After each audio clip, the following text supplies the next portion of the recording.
The world of content creation has grown tremendously over the past decade and is now considered one of the top career choices across all age groups. Gen Z especially has embraced it. From Asia to Africa, content creation now ranks amongst the top 3 career aspirations for this generation.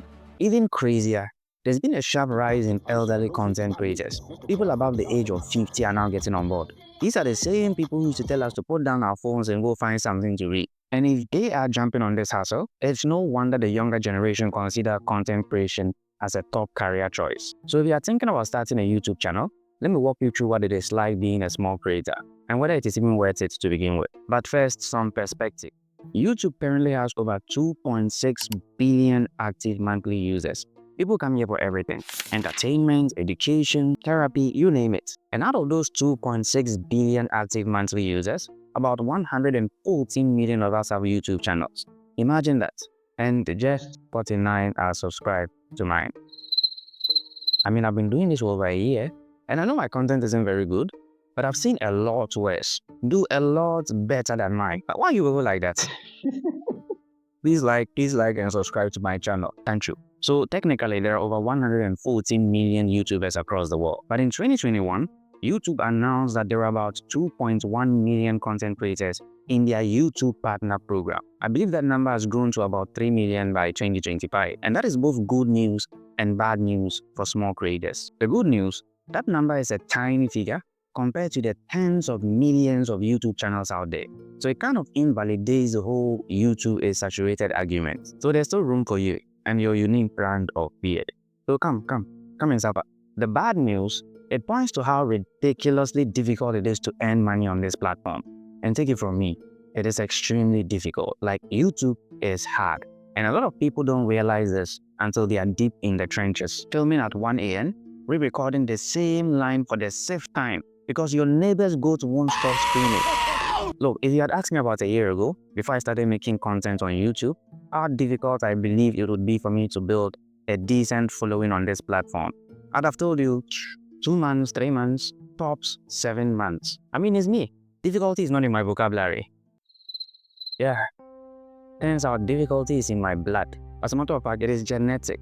It's me hard. It's been really hard. I don't have to tell you how that went. I mean, look at my channel. Look at this. Look at it. If I wasn't genuinely having fun doing this, I would have rage quit a very long time ago, to be honest with you. Now, let me walk you through the creative process, aka the content creator's pilgrimage of suffering, so you can better appreciate the kind of ordeal people like me find ourselves in. So first, you find a topic. Then you research. Get your facts right so that people don't chew you alive in your own comment section. Next, you write a script. Or maybe you just jot down some pointers so you don't forget your own name in the middle of filming a video. Like this one, I'm winging it with notes. Then you film. Then you edit. And then you edit again. And then you edit some more. And then you swear you are done. Only to realize the project is, how do I put this? Trash. And so it's back to editing, or worse, you are forced to abandon the entire project and start over again. But if you are successful, that whole process would have taken you anywhere from a couple of days to even a couple of weeks, depending on the type of content you are making. And when you finally post the video, here's the best part. When you finally post the video, you get 5 views.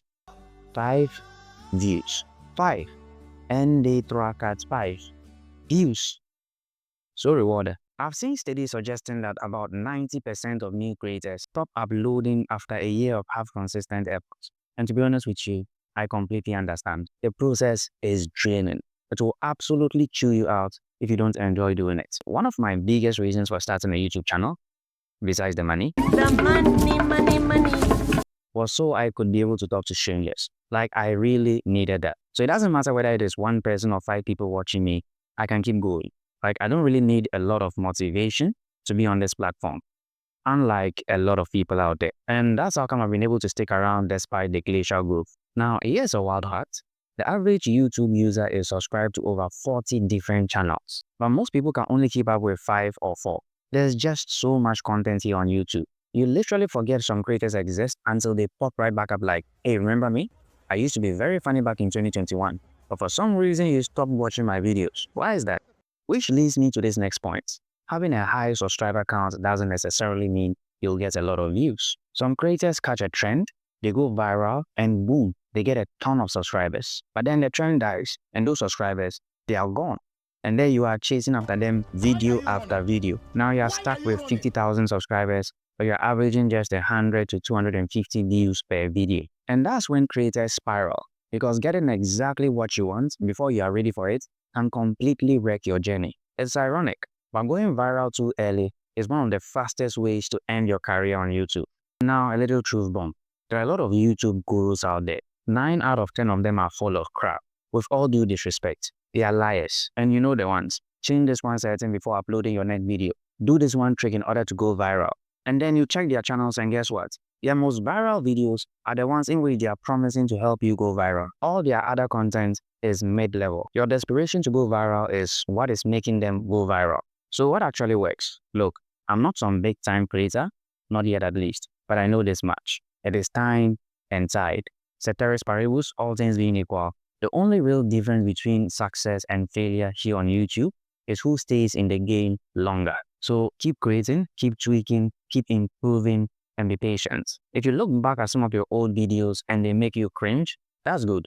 It means you are improving, you are getting better. Just wait for the tide, aka the algorithm, to find you, and it will, but hopefully not sooner than you need it. That's it. Please like this video if you found it helpful and consider subscribing. Thanks for watching. I'll catch you in the next one.